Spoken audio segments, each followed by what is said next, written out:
오늘은 민수기 2장부터 8장까지 되겠습니다. 민수기 8장까지인데요. 오늘 말씀을 이렇게 보도록 하겠습니다. 민수기 앞부분은 내용이 우리가 특별히 강의할 만한 내용이 없거든요. 12지파에 20세 이상 남자 수가 몇 명인지 이것에 헤아리는 것하고, 그 다음에 이렇게 이제 확인된 각 지파별 20세 이상 남자들이 여호와 하나님의 성막을 중심으로 어떻게 배치되어야 되는지, 그래서 12지파니까는 동서남북 세 지파씩 이렇게 이제 성막을 둘러싸거든요. 그래서 이런 형태로 이제 이스라엘 백성들이 그 가나안 땅을 행군할 때 어떻게 행진하는지 이것을 쭉 이제 거기서 말씀해 주세요. 그 다음에 이제 성막 아주 가까운 곳에서는, 성막 주변에는 레위 지파가, 레위 자손들이 이제 어떤 일을 맡아야 되는지, 그래서 이제 레위기 앞부분은 이렇게 이제 인구수 조사, 그 다음에 성막을 중심으로 어떻게 행진할 때 각 지파가 어느 쪽에서 행진하는지, 그 다음에 제사장과 대제사장, 그 다음에 레위 지파들이 각각 맡은 일은 무엇인지, 이런 정도만 좀 나와요. 그래서 특별히 강의할 내용이 없어서 오늘은 이렇게 이제 말씀드리도록 하겠습니다. 그 레위기 이제 뒷부분을 우리가 강의하면서 하루에 이렇게 매 수요일마다 7장씩을 해야 되는데 내용이 많아가지고 우리가 이제 그때 보지 못한 말씀이 있어요. 그래서 오늘은 특별히 안식년, 그 다음에 희년, 그 다음에 이제 안식일은 여기서 포함되지 않습니다만은 안식일, 안식년, 희년, 이것을 통해서 하나님께서는 왜 이런 절기를 정하셨는지, 그 다음에 안식일, 안식년, 희년이 어떤 의미를 갖고 있는지 이것을 우리가 한번 살펴보시게요.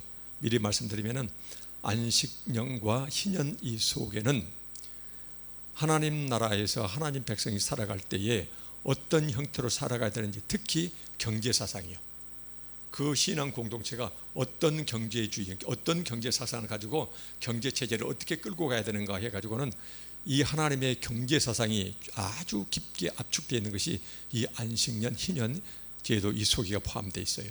그래서 오늘은 우리가 짧은 시간이기 때문에 안식년 하나만 가지고 또는 희년 하나만 가지고도 굉장히 다룰 내용이 많거든요. 그래서 큰 틀에서만 한편 살펴보고 가도록 이렇게 하겠습니다. 다시 한번 말씀드리면은 이것을 우리가 알아야 오늘날 현대 교회가, 그 다음에 우리 그리스도인들이 정치 행위를 할 때, 정치, 경제, 사회적으로 우리가 입장을 정할 때 하나님의 뜻에 맞는 입장은 무엇인지, 그래서 우리가 어떤 정당을 선택하고 정치인을 선택하고 제도와 경제 체제를 선택할 때 우리한테 굉장히 주는 의미들이 많습니다. 안식년, 희년 이 제도 속에, 그래서 이것을 간단간단 이렇게 살펴보도록 하겠습니다. 미리 말씀드리면 우리가 이것을 알게 된다면 현대인들의 그리스도인 신앙은 절대로 개인주의에 함몰돼서는 안 되거든요.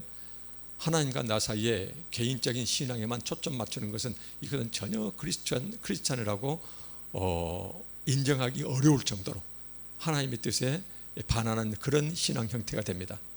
그래서 우리는 그리스도인이 되었다고 그러면 나를 떠나서 하나님이 꿈꾸셨던 이 경제체제, 경제사상, 이것이 무엇인지를 깨달은 다음에, 그래서 나와 내 이웃들, 그 다음에 내가 살아가는 이 공동체에서 우리가 어떤 정치, 경제, 사회적으로 어떤 입장을 취하고 태도를 취할 것인가, 이것을 살펴보는 데 있어서 굉장히 중요한 의미를 가지고 있다고 이렇게 합니다. 희년제도는 제가 실은 이 교회에 처음 왔을 때 그때 희년제도에서 한번 이렇게 말씀을 쭉 드렸거든요. 근데 이제 오래돼 가지고 아마 기억이 안 나실 것입니다. 근데 희년은 굉장히 중요합니다. 정말로 중요합니다. 특히 오늘날처럼 소득 분배가 이렇게 빈부귀천이 심하고, 그 다음에 소득 불평등이 이렇게 심해지는, 특히 한국 같은 경우는 세계에서 가장 소득 불평등도가 정도가 심해지는 국가거든요. 이런 나라에서는 이런 소득 불평등, 그 다음에 재산이 너무나 많고 적어가지고 이런 빈부귀천이 심한 사회는 전혀 하나님의 경제사상에 맞지 않는 사회제도예요. 사회 모습이에요. 그래서 이것은 우리 그리스도인들이 하나님께서 꿈꾸셨던 희년제도를 제대로 이해한다면 절대로 오늘날 한국교회는 이런 입장을 취할 수가 없어요. 그래서 이제 이런 의미에서 몇 가지를 간단히 말씀드리도록 하겠습니다. 먼저 안식일이요. 안식일은 보면은 그 십계명송이가 간장에 나와 있거든요. 그래서 이제 여기 레위기에서는 그렇게 이제 자세히 안 나와 있습니다만은 제가 출애굽기 20장에 나와 있는 출애굽기 20장 9절부터 11절 있는데 거기에서 제가 안식일에 관해서 안식일은 하나님께서 엿새 동안 하나님 이 세상을 창조하신 다음에 제7일째는 하나님께 쉬셨기 때문에 우리 모두가 함께 하나님의 그 안식에 참여해야 된다. 우리가 이렇게 지금 알고 있거든요. 그런데 안식일은 굉장히 중요한 의미를 가지고 있습니다. 바로 뭐냐면은 출애굽기 20장 8절을 보니까는 안식일을 기억하여 거룩하게 지키라.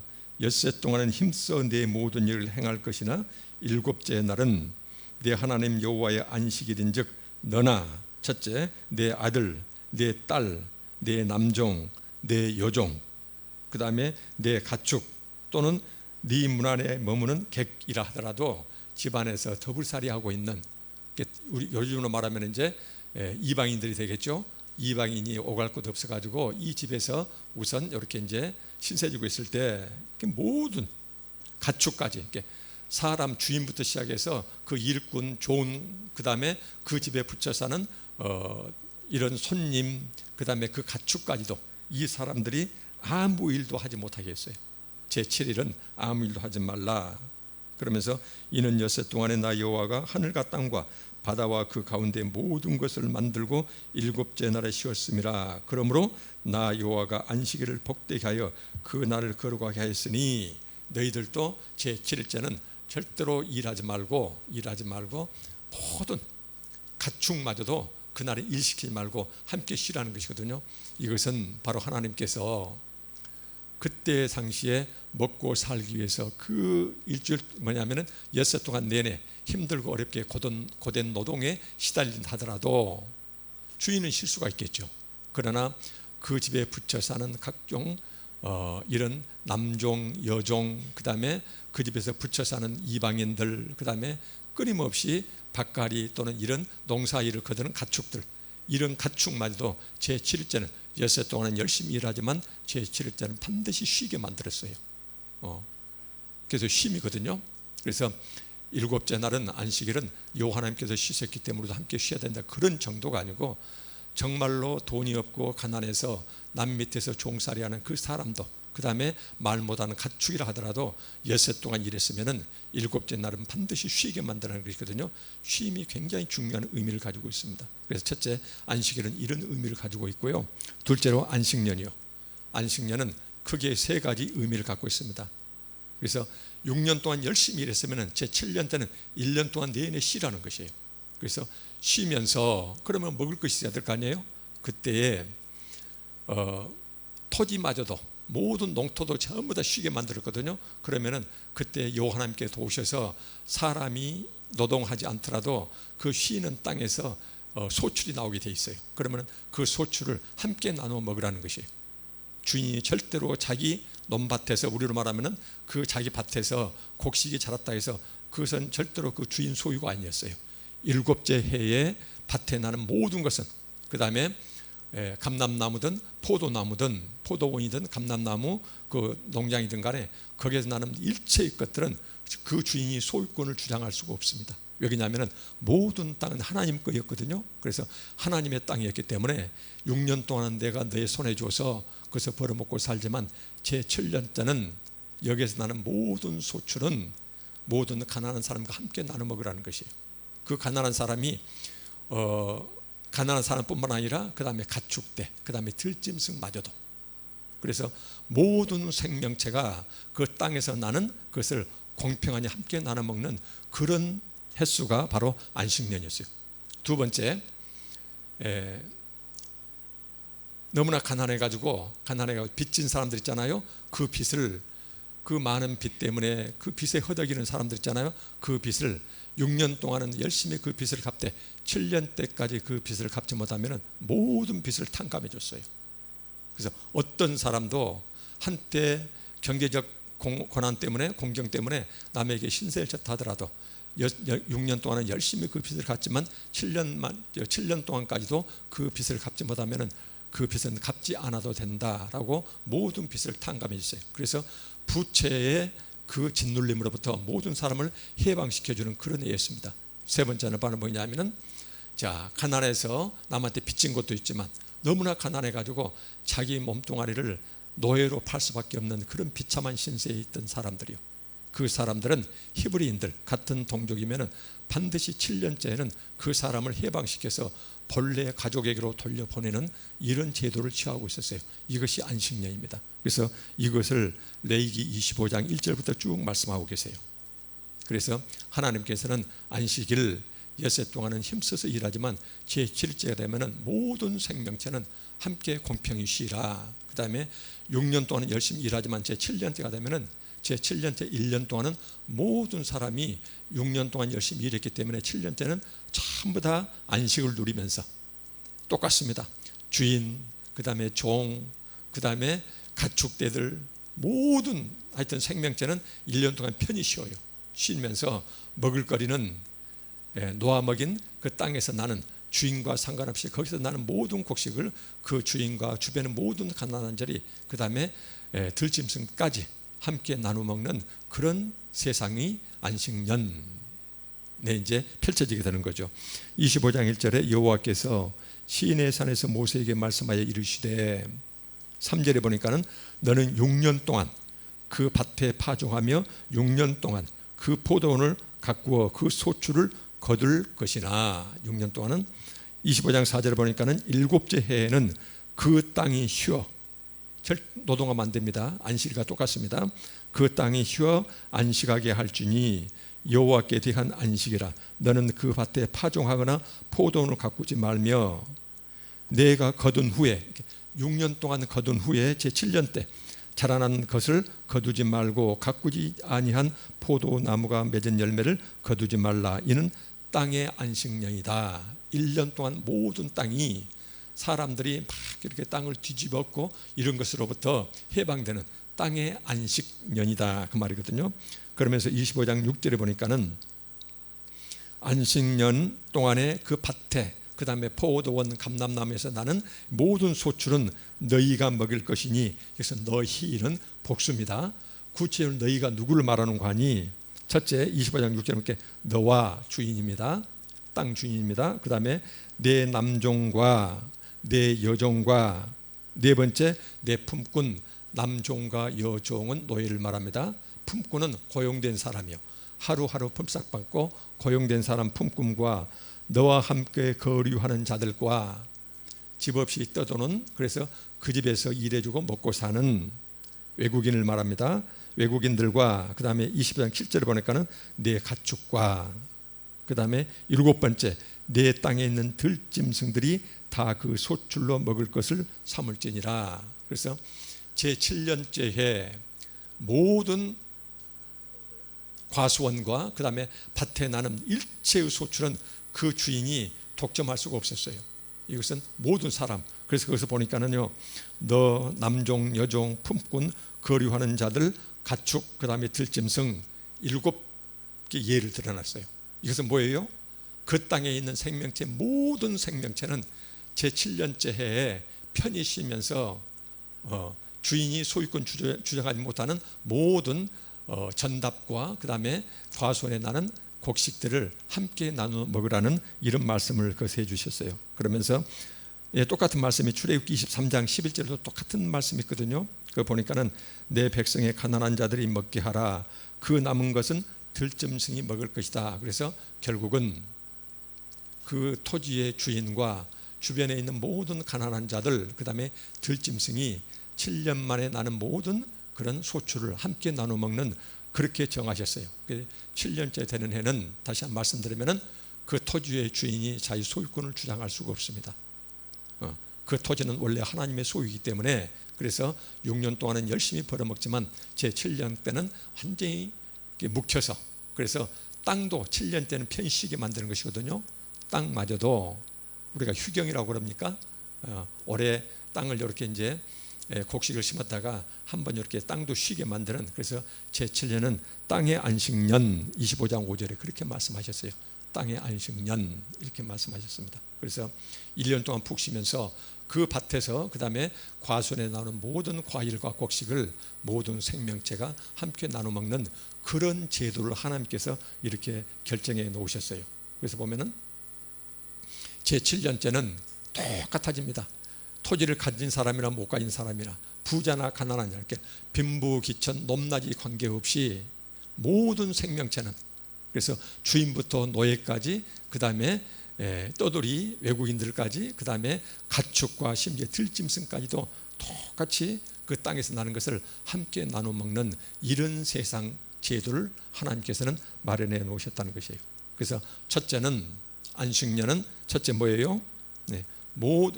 쉬라는 것이에요. 안식일과 똑같이 쉬고, 그 다음에 거기서 밭에서 나는 모든 소출을 가난한 자들과 함께 나누어 먹고, 밭 주인은 절대로 자기 소유권을 주장해서는 안 된다라는 말씀하셨고, 그 다음에 세 번째 보면은 노예에서, 그 다음에 빚에서 탕감 해방시키는 이런 제도를 말씀해 놓으셨습니다. 신명기 15장 1절에 이런 말씀이 있습니다. 매 7년 끝에는 면제하라. 뭘 면제하냐면은 면제의 규례는 이러하니라. 신명기 15장 1절입니다. 그의 이웃에게 구워진 모든 채주는, 그의 이웃에게 빚을 구워준 채주, 우리 같으면 채권자를 말합니다. 채권자는 그것을 면제하고 빚을, 부채를 탕감해주고 그 이웃에게 또 그 형제에게 독촉하지 말라라는 것이에요. 7년째가 되면은 이제 빚을 못 받거든요. 그러니까는 만약 남에게, 가난한 자에게 빚을 구워줬으면은, 돈을 구워줬으면은 그 7년 되기 전에 빨리 받기 위해서 막 독촉하지 말라는 것이에요. 독촉하지 말고, 그래서 7년째 된 해까지 그 사람이 갚지 못하면은, 그러면은 채주, 돈을 빌려준 그 채권자 주인은 독촉하지도 말고 빌려준 돈을 받으려고 하지 마라, 면제하라, 이 말씀이에요. 그러면서 뭐라고 말씀하셨냐면은 신명기 15장 1절에 이는 이렇게 7년째가 되면은 모든 빚을 탕감하라는 이 명령은 여호와를 위하여 면제를 선포하였음이라. 여호와를 위하여 면제를 선포했다. 우리가 이제 이 해석이 좀 애매해요. 쉽게 해석하면 이런 의미입니다. 이 명령은 여호와의 이름으로 선포된 명령이기 때문에 명심하라, 그 말씀입니다. 지금 부자가 가난한 자에게 돈을 꿔줬으면은 7년째 된 해는 반드시 그 빚을 탕감시켜라. 그런데 이 명령은 여호와의 입에서 나오는 명령이기 때문에 너 명심하라. 그래서 절대로 그 사람의 양심에 맡기지, 빚을 꿔줬는데 그것을 빨리 안 갚는다고 독촉하거나 7년째 된 해에 그 빚을 독촉해서 받지 말라, 이런 말씀을 해주셨어요. 그래서 그때 당시에 이스라엘 백성들이 함께 살아가면서 하나님 백성끼리 어쩌다가 경제활동에 실패해서 남에게 빚을 졌을 때, 평생 동안 그 빚을 자기가 어떻게 할 수 없을 때, 그래서 평생 동안 빚에 찌눌려 사는 그런 것을 하나님은 보시지를 못했어요. 그래서 7년째가 되면은 부자는 사실 그거 없어서 괜찮거든요. 그래서 빚 때문에 찌들려 사는 사람을 7년째가 되면 반드시 해방시켜 주셨어요. 그러면서 하나님께서 이것은 내 명령이니 명심하라, 이렇게 주의를 주면서까지 이렇게 가난한 자를 보호하셨습니다. 그 다음에 이제 또 하나는, 그래서 이제 빚을 면제해 줬고요. 또 하나는 뭐냐면은 노예 굴레에서 해방시켜 주셨어요. 돈이 없어가지고 자기 몸을 다른 집에 노예로 팔았다는 것은 자기 가정을 떠나서 가족을 버리고 딴 사람 밑에 가서 지금 노예 생활을 하고 있다, 그 말이거든요. 그래서 가정 자체가, 가족끼리 해체돼 살아간 이런 상황이었어요. 그래서 하나님은 똑같습니다. 경제적 사정 때문에 가정이 해체되는 것을 보지를 못하셨어요. 그래서 7년째가 되면 반드시 히브리 노예 종은 원 가정으로, 가족에게로 돌려보내라, 이런 말씀을 하셨습니다. 출애굽기 21장 2절에 말씀이 있습니다. 출애굽기 21장 2절 말씀에 내가 히브리 종을 사면, 히브리 노예를 사면은 그는 6해 동안 섬길 것이요 7째 해에는 몸값을 물지 않고 나가 자유인이 될 것이며, 이런 말씀하셨어요.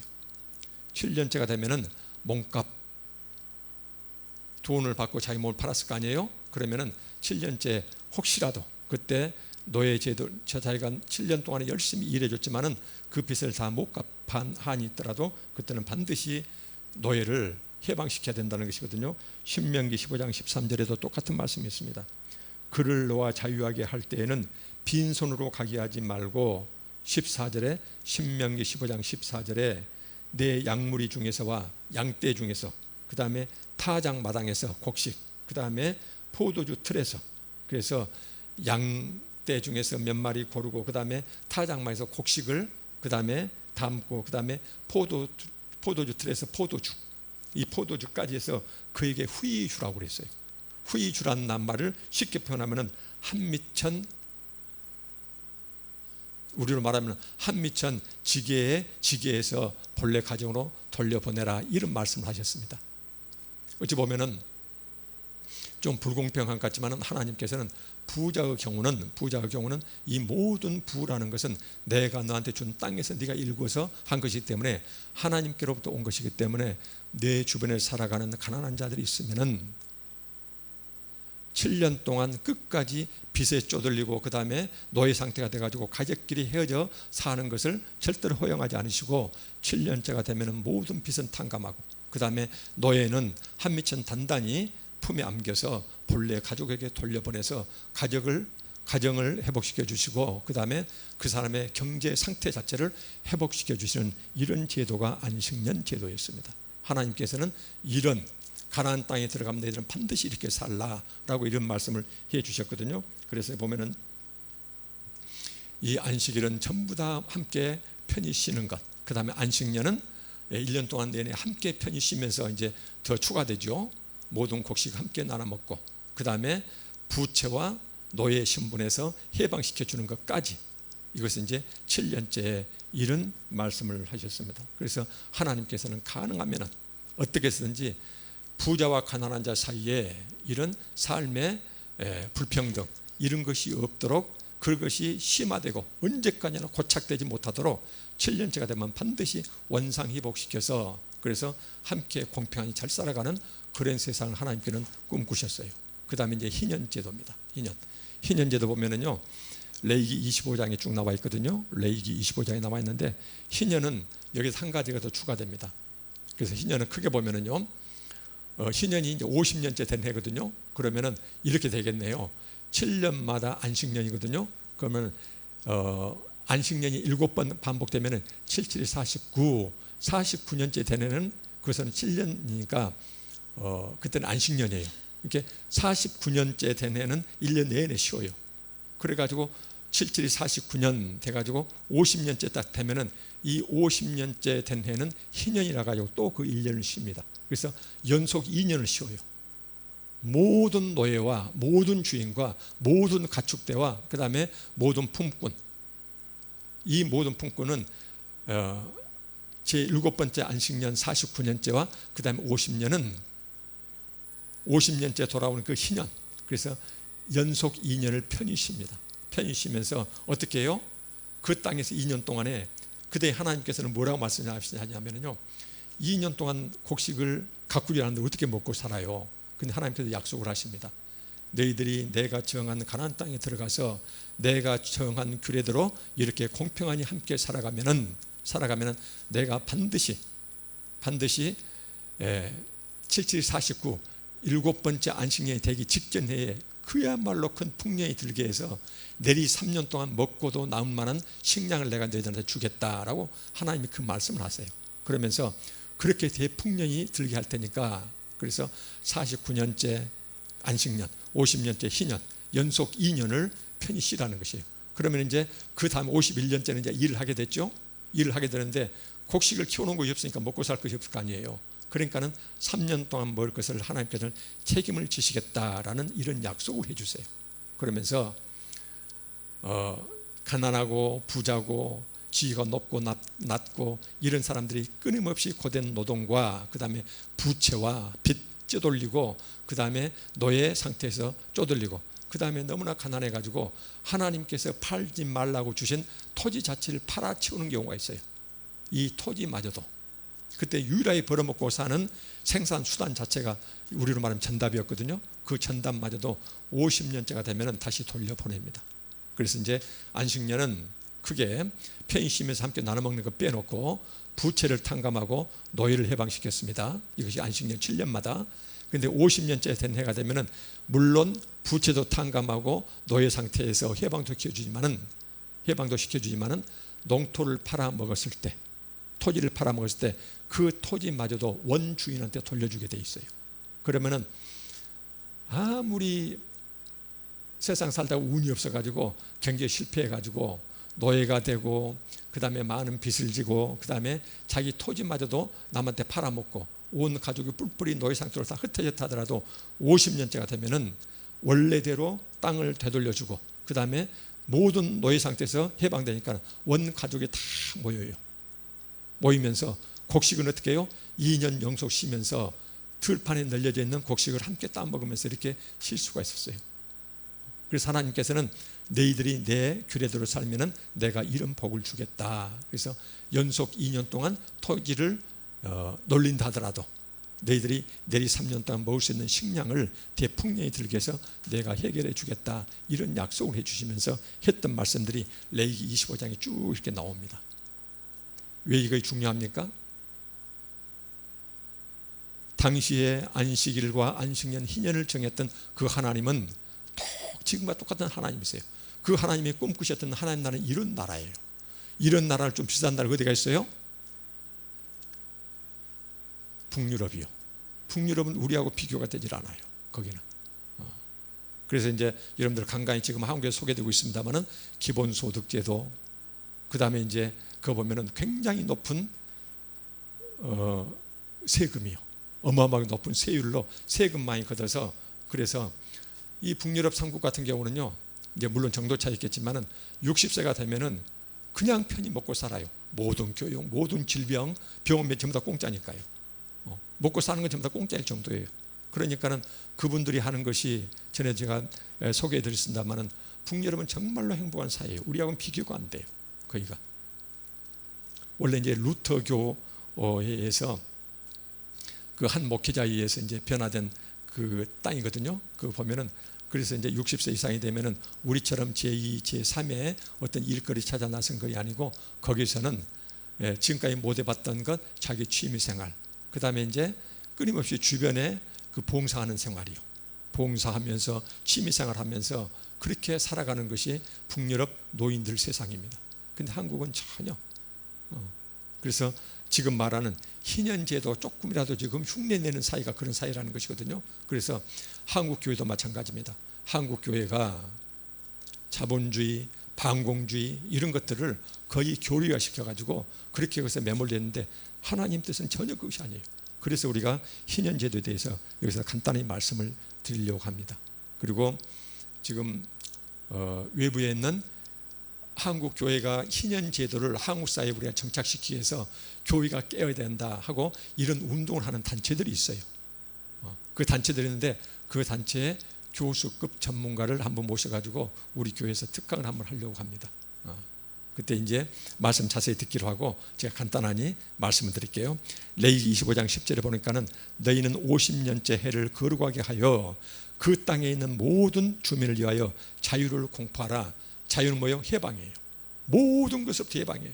빚, 부채, 이렇게 부채로부터, 그 다음에 노예 신분 상태로부터, 그 다음에 토지를 빼앗겼던 이런 것으로부터, 고된 노동으로부터, 먹거리, 이런 음식 부족한 모든 상태로부터 해방, 전부 다 해결되게 해주신다는 것이거든요.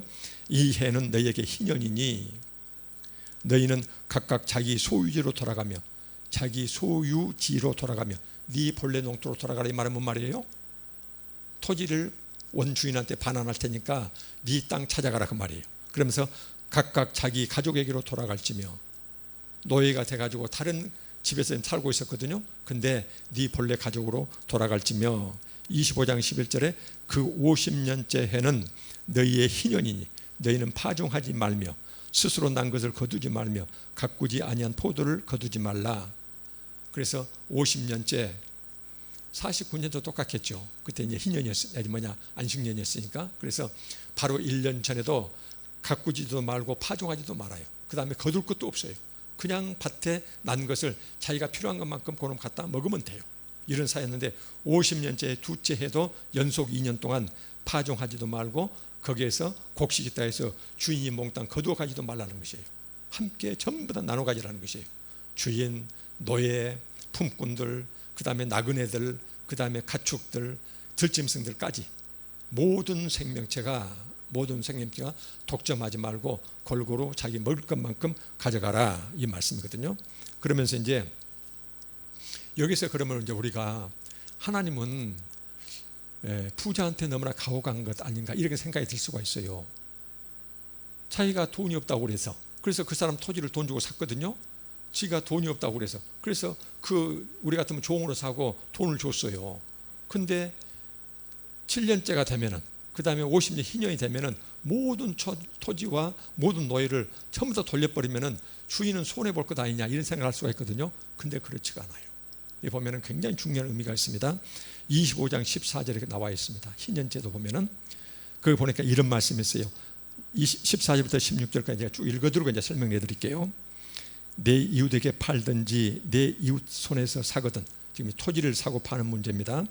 너희 각 사람은 그의 형제를 속이지 말라. 뭘 속이지 말라는 것일까요? 미리 말씀드리면은, 내가 똥을 토지가 한 필지가 있는데 이 한 필지를 남한테 팔고 싶다, 돈이 없어서 빚져서, 그러면은 그 한 필지에서 1년 동안 소출이 얼마인지, 내 밭에서 1년 동안에 거둘 수 있는 곡식량이 얼마인지 이 양을 절대 속이지 말라는 것이에요. 왜 그럴까요?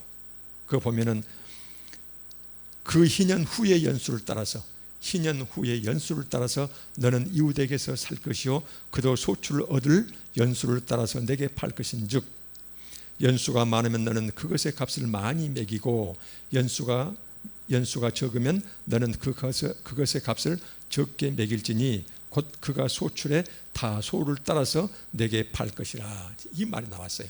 그래서 이제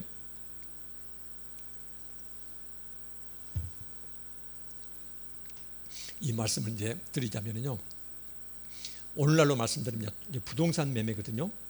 땅을 파는 것이니까. 근데 하나님이 꿈꾸셨던 경제 사상을 지금 말씀드린 겁니다. 그때 당시 하나님 나라 백성끼리는 하나님이 허용해 주신 것이에요. 내가 이 토지를 너한테 줬는데 영구히 팔지 말아 했거든요. 영원히 팔 수가 없어요. 왜냐하면 그 토지의 원소유주는 하나님이기 때문에 우리는 전부 다 어때요? 빌려서 사용하는 자예요. 그래서 결국은 파는 것은 뭐예요? 원소유권을 파는 것이 아니라 해년마다 그 토지를 벌어서 내가 거기서 수확해서 먹고 사는 것이거든요. 이것만 내 것이지 토지는 내 것이 아니거든요.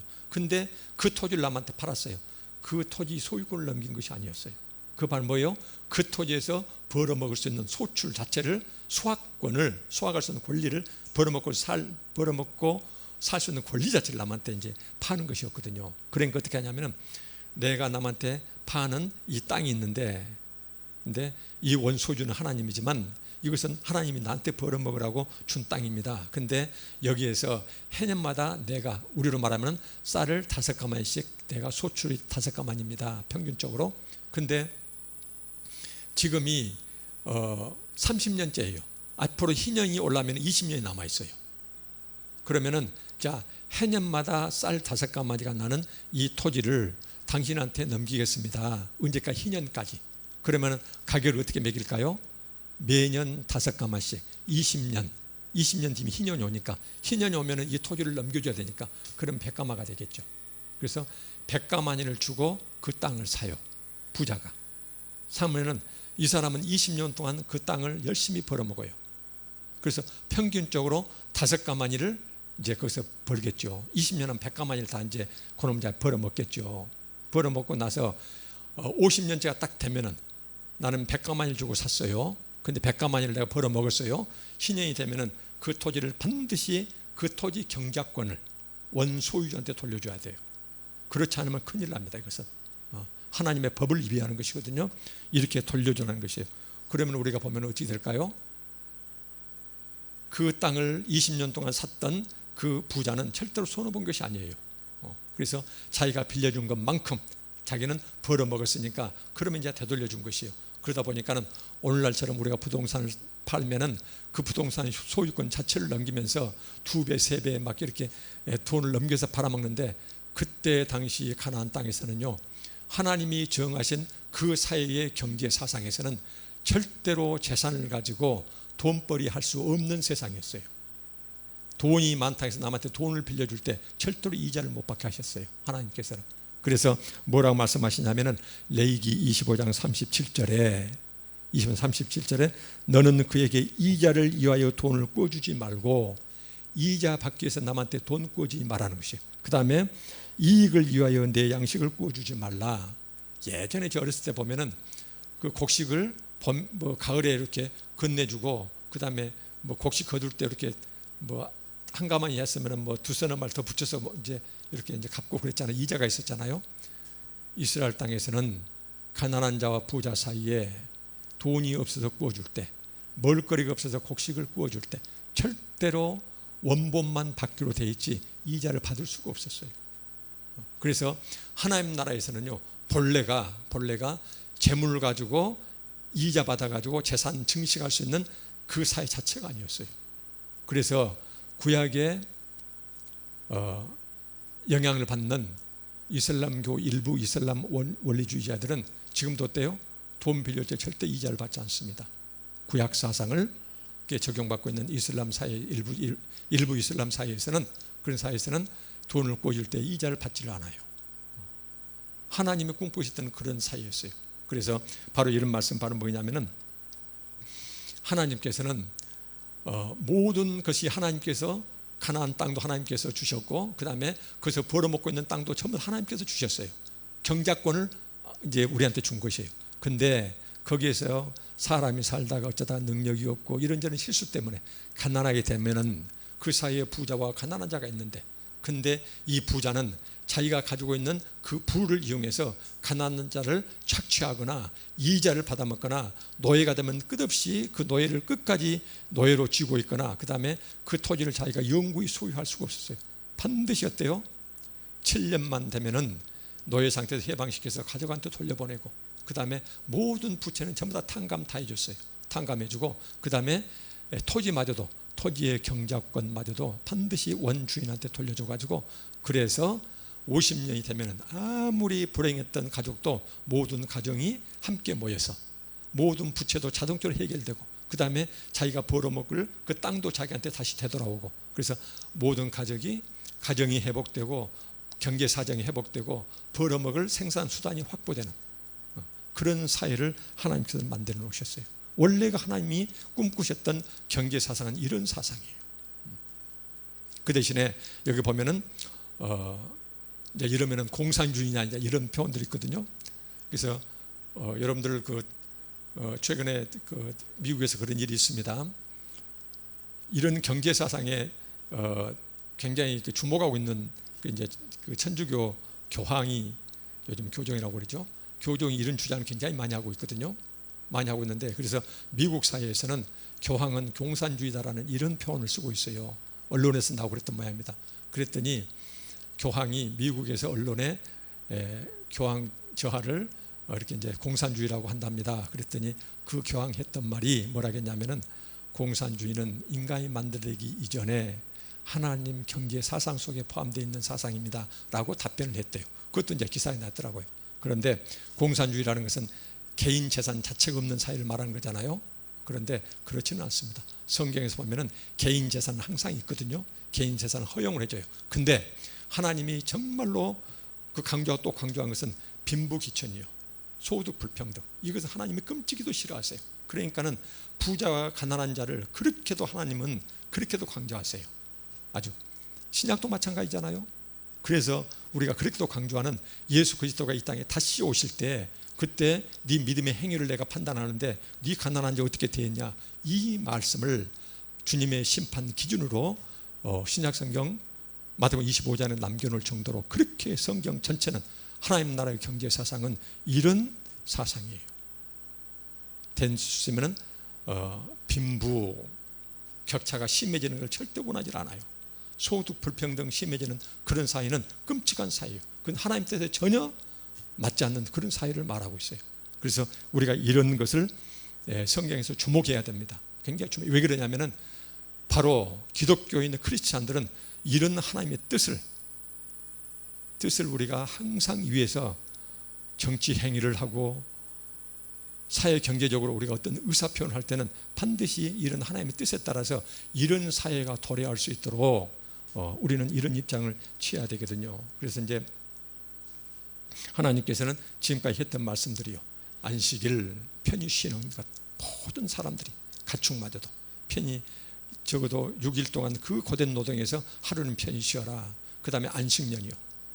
한 가족을 해체시키고 모든 가정을 평생 동안 한 번뿐인 인생을 그렇게 말하자면 힘들게 하는, 불행하게 만드는 모든 부채로부터 해방시키는 그런 제도.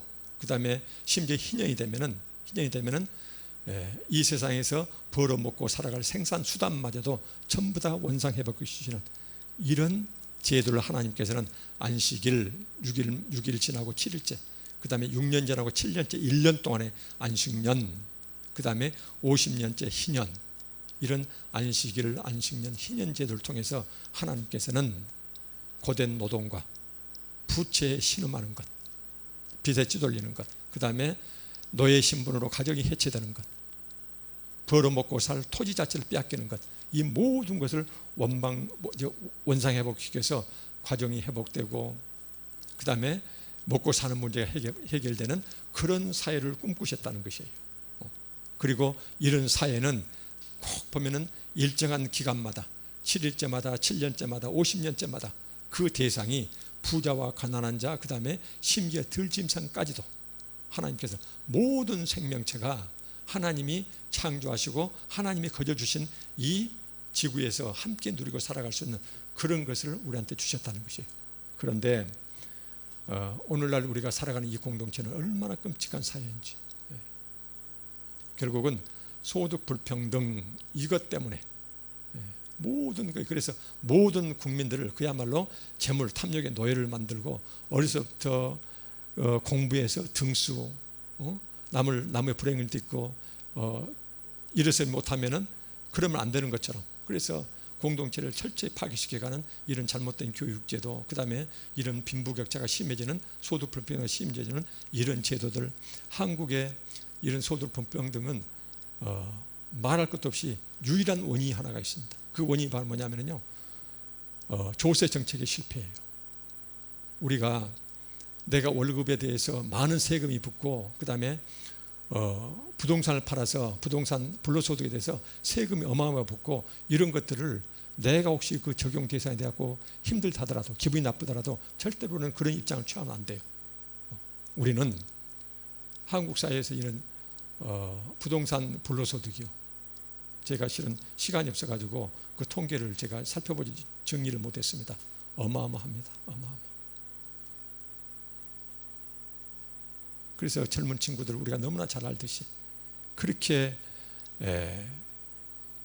힘들고 어렵게 취업해가지고 돈 몇 푼 쥐어봤자 20년 30년 돈 한 푼 안 써야 겨우 자기가 살아갈 지감칸, 자기 가족 꾸릴 지감칸 마련하기 힘든 그런 세상을 만들고 있어요. 그런데 우리 대한민국 국민들은 깨어나지 못해가지고 결국은 자기들과 자기 자손들 힘들게 만드는 것이거든요. 그런데도 불구하고 세금 올라가는 걸 끔찍이 싫어해요.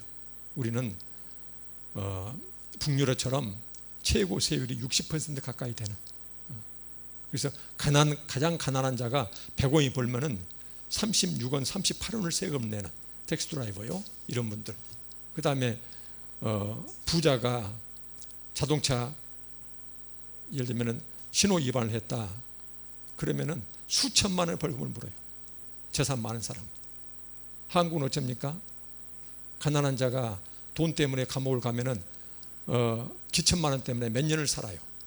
그런데 한국 재벌급 인사가 재정 횡령하고 그 다음에 세금 탈루하고 그러면은 하루에 1억씩 계산을 해줘요. 똑같은 신호 위반했는데 똑같은 신호 위반은 부자나 재벌이나 가난한 자는 똑같이 물게 하고, 감옥에 가서 자기가 부정한 돈에 대해서 이 감옥살이를 하는데, 어떤 사람은 가난한 자는 그 소득세를 말해서 하루가 하루에 기십만 원 또는 한 달에 기백만 원으로 계산해 갖고는 그렇게 오래 감옥살 시키는데, 부자가 수백억 수천억 해먹어 가지고 감옥에 가면은 하루에 카운트를 1억씩 탕감해 주는 이런 제도를 취하고 있다고요. 한국 교회와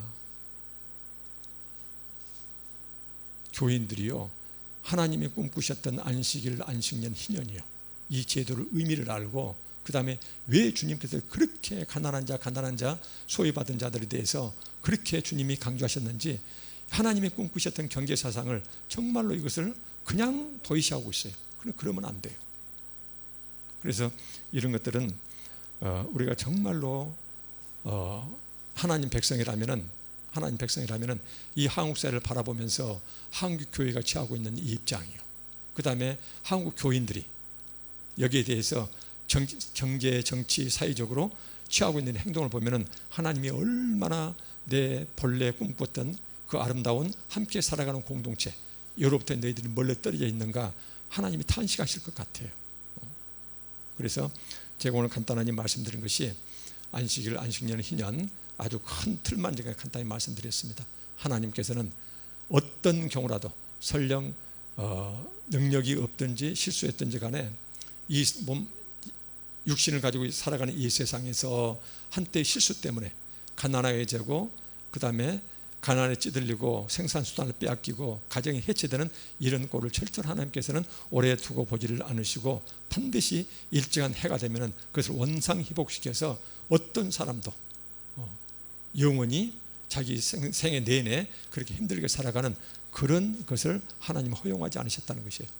그래서 반드시 가정과 모든 부채로부터, 그 다음에 가정 경제생활을 이렇게 회복시켜주는 하나님이, 이것이 바로 하나님이 꿈꾸셨던 하나님 나라고 경제사상이라는 것이거든요. 그래서 우리가 투표할 때도, 그 다음에 이제 정당을 선택하든 대통령을 선택하든 그 다음에 어떤 경제정책을 선택하든 간에 하다못해 인터넷에서 어떤 기사에서 댓글을 다는데더라도 항상 하나님이 꿈꾸셨던 이 사회, 부자와 가난한 자가 공히 함께 잘 살아가는 이런 사회를 위해서 우리 끊임없이 댓글 하나도 달아주는 그런 우리 모두가 되기를 간절히 소망합니다. 기도하고 말씀 마치겠습니다. 아버지 하나님, 하나님께서는 하나님 백성을 선택하시고 그 백성이 살아갈 그 땅에서 하나님이 꿈꾸셨던 아름다운 경제사상이 있습니다. 그러나 인간은 죄악으로 지금 이렇게 변화되어서 빈부귀천은 하늘을 찌르고 있고, 소득 불평등, 이것은 너무나 심해서 가정이 해체되는 그런 지경에 있습니다.